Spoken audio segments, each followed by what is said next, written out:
Hello, I'm Eric Malloy, your 2026 Iowa Realtors President, and I'm here with Greta Haas, your Government Affairs Director for the Iowa Realtors.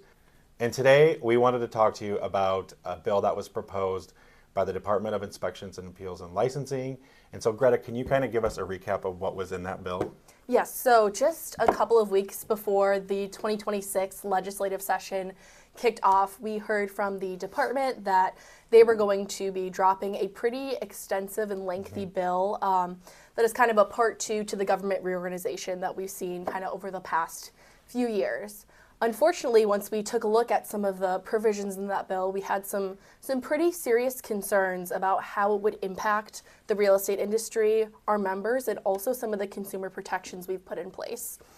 With the first iteration that we saw of the bill, nearly 30 sections of 543B, which is the code section that governs real estate professionals in Iowa, would have been struck, which would have been a significant change, and we believe that those provisions that we put into code over the last 2 decades are really for the protection of the public and the betterment of the Iowa consumer, right?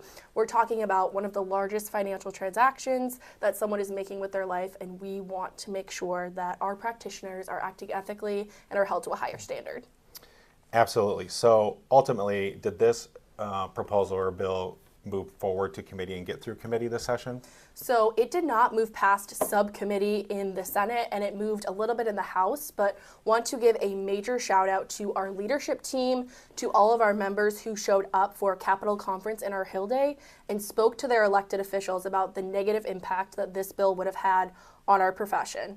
Also want to give a shout out to those that invest in RPAC and our RPAC investments and the role that that played in getting this bill to not move forward this session.